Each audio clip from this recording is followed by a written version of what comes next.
Citoyen TV, la chaîne de l'Afrique digne et de sa diaspora. Au sommaire, Côte d'Ivoire, grève des fonctionnaires. Point de presse du 17 janvier 2017 relatif à la rencontre avec le gouvernement. Afrique et démocratie par le président Bandakani. Et pour finir, Russie, comment les espions US approchent les diplomates russes par Sergueï Lavrov. Commençons tout de suite avec la Côte d'Ivoire, grève des fonctionnaires. Point de presse suite à la rencontre avec le gouvernement. De la plateforme nationale à l'issue de la rencontre avec le gouvernement le 16 janvier 2017. Considérant la rencontre de la plateforme nationale avec les membres du gouvernement le lundi 16 janvier 2017, consécutivement à la reconduction pour 5 jours du mot d'ordre des grèves, considérant que cette rencontre n'a apporté aucune réponse concrète aux préoccupations des fonctionnaires, à savoir 1. Le retrait des dispositions antisociales de l'ordonnance 2012-303 du 4 avril 2012 portant organisation des régimes des pensions gérés par la SEGREI. 2. Le paiement effectif et intégral du stock des arriérés dû aux effets financiers des mesures de revalorisation salariale, y compris la bonification des 150 points d'indice. 3. L'intégration des agents journaliers du secteur public à la fonction publique. 4. L'arrêt des violations syndicales en Côte d'Ivoire. Considérant les manipulations orchestrées par le gouvernement à travers les déclarations d'organisation fantoche créées le 5 janvier 2017 en vue de discréditer le noble combat de la plateforme nationale, considérant qu'en agissant ainsi, le gouvernement affiche son manque de volonté à résoudre les problèmes posés par la plateforme nationale. La plateforme nationale réunie en Assemblée générale extraordinaire des secrétaires généraux ce mardi 17 janvier 2012-17, condamne toutes les vaines manœuvres du gouvernement et l'invite à trouver des réponses concrètes aux revendications légitimes des fonctionnaires dans les brefs délais. Décide de poursuivre la grève jusqu'à la satisfaction totale de ces revendications. Félicite l'ensemble des fonctionnaires et agents de l'État de Côte d'Ivoire. Demande aux camarades de rester toujours mobilisés et à l'écoute de la plateforme nationale. Fait à Abidjan le 17 janvier 2017 pour la plateforme nationale. Tout de suite, Afrique et démocratie par le président Bandakani. Aujourd'hui, le système démocratique dont parlait M. Salif depuis Djamena, M. Salif Kamalo, il a abordé justement cette grande question et je pense que c'est un aspect très important aujourd'hui, le système démocratique. Quels sont les mécanismes, selon vous, que nous pouvons mettre en place aujourd'hui pour reformer le système démocratique africain? Non, il faut décoloniser notre pensée, nos intelligences. Le problème est d'abord là. Nous sommes colonisés mentalement, profondément. Parce qu'il n'y a qu'en Afrique où l'esclave croit que le maître va lui donner la clé de sa libération. C'est-à-dire qu'on invente rien. La Russie, c'est une démocratie, même les Blancs le disent. Mais elle est une démocratie souveraine. La Chine, c'est une démocratie. Elle a réussi à transformer la longue marche de Mao Tse-tung et la révolution chinoise en système démocratique. Il y a l'alternance en Chine, non? Dans le cadre du parti unique. Cette alternance au service des intérêts de la Chine, qui est passée derrière le dernier pays du monde, pour devenir aujourd'hui la première puissance économique mondiale. Donc, pour dire quoi? Pour dire que quand nous dénonçons la démocratie néocoloniale, nous ne disons pas que nous sommes pour la longévité au pouvoir, ni pour l'alternance. Pour l'alternance, ça doit être clair. Il faut que Mme Diop comprenne ça très bien. Il ne s'agit pas d'opposer la longévité à l'alternance. Non, ce n'est pas de ça qu'il s'agit. Il s'agit de réfléchir à comment est-ce qu'on se libère. Point. C'est de cela qu'il s'agit. Et en matière de politique, il faut cesser de croire que les systèmes, entre guillemets, démocratiques, comme nous a apporté, sont supérieurs aux systèmes passés africains. Hein. C'est clair. J'ai toujours rappelé que l'Afrique a connu sa grandeur sur la royauté, sur le royaume. La grandeur de l'Afrique, c'était sur le royaume. Depuis que les Blancs sont arrivés dans les pays, les Blancs sont arrivés en Afrique, on n'a que déclin jusqu'à aujourd'hui. On devrait faire réfléchir les Africains. Donc, pour dire que il n'est démontré nulle part que les régimes politiques occidentaux sont supérieurs aux régimes réellement africains. La royauté. Ce n'est pas démontré, c'est démontré nulle part. Si c'était le cas, les Anglais ne seraient pas sur la royauté.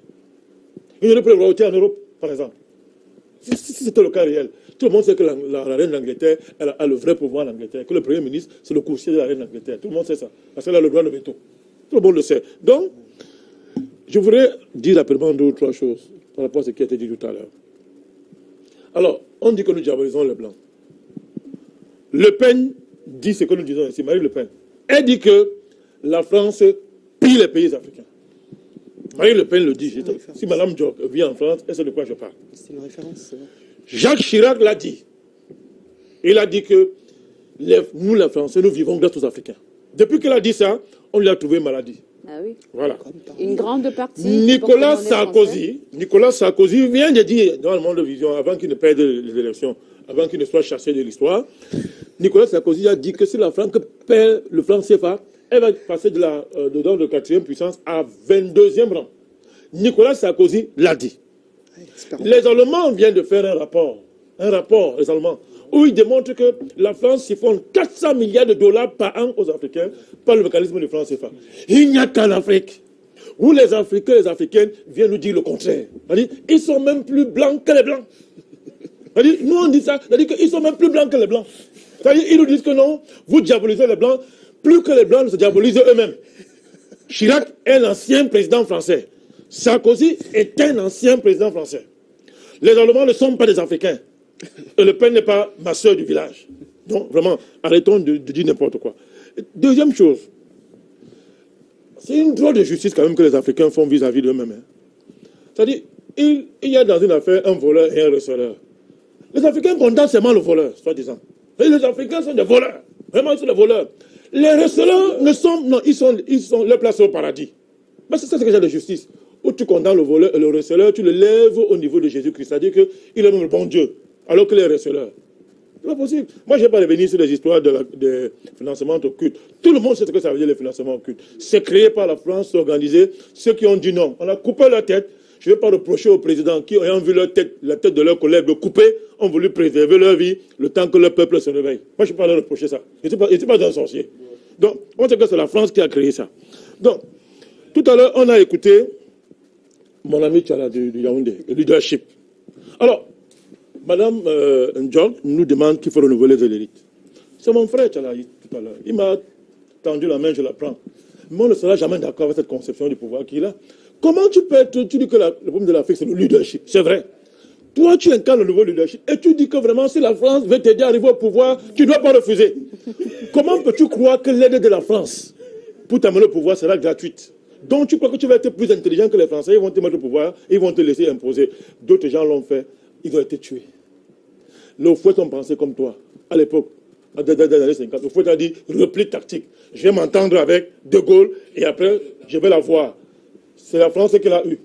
Parce que, en Côte d'Ivoire, le palais, il faut payer le loyer du palais présidentiel aux Français sur la terre de ses ancêtres.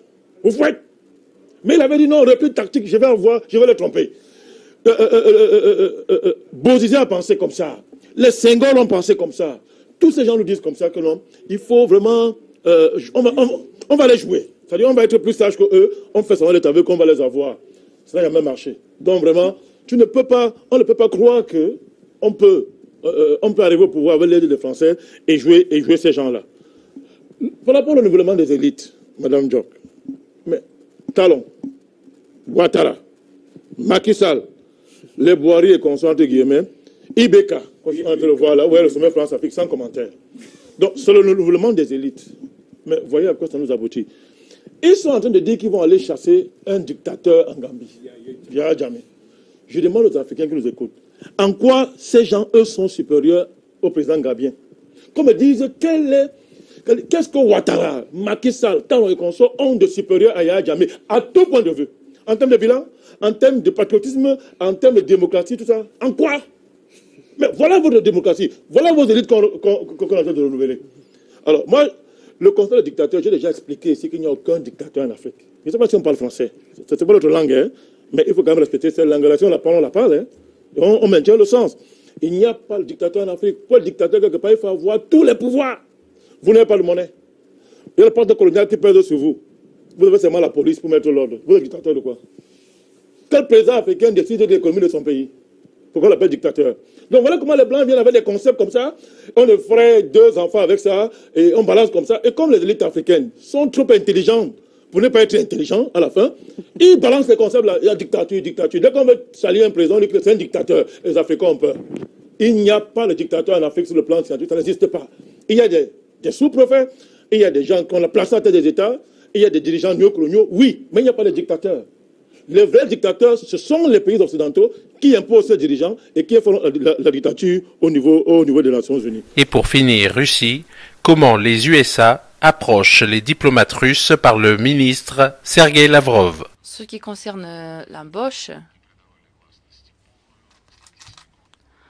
on n'étudie pas les statistiques en toute la complexité, mais lors de ces dernières années, surtout lors de du deuxième mandat de l'administration de M. Obama, on voit l'atmosphère plutôt hostile à l'égard de nos diplomates.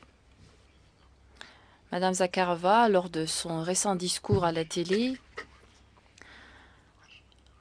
a invoqué la situation où l'employé de notre ambassade s'est rendu à l'hôpital pour prendre un médicament pour lequel on a déjà payé, pour M. Primakov. Il a été refusé l'accès et je crois que dans des situations pareilles, il faut être vraiment très cynique et odieux pour refuser l'accès. Mais ce n'est pas un cas unique. L'année dernière, il y avait une autre situation précédente au niveau du conseiller, de l'envoyé. Une proposition de collaborer a été présentée à un autre diplomate, également à un haut niveau. Le service de renseignement américain essayait de l'embaucher. Dans sa voiture, on a mis 10 000 $ en son absence. C'était une sorte d'offre de travail, mais ce diplomate travaille toujours pour le bien de la Fédération de Russie. Il y avait bien d'autres épisodes vraiment vilains où notre employeur dans la mission russe à Washington, lors de son week-end, a déjeuné avec sa famille dans un restaurant pas loin de Washington et ils ont été pris par les employés du service fédéral de la sécurité américain. Évidemment, on a révoqué nos diplomates, mais aucune excuse n'a pas été présentée. Il est évident, je ne dirais pas que l'ambassade a été chassée lors de l'administration de M. Obama.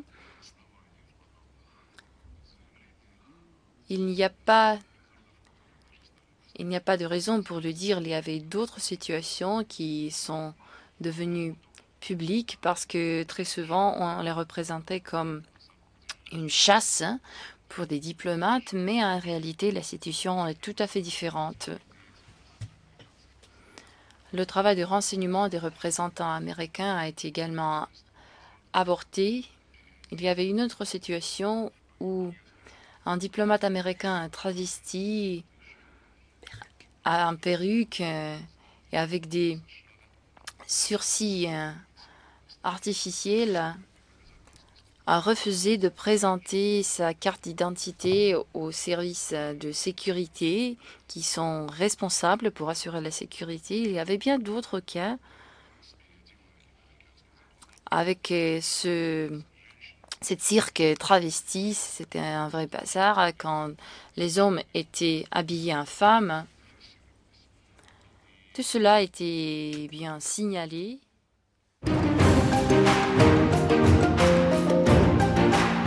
Citoyen TV, la chaîne de l'Afrique digne et de sa diaspora.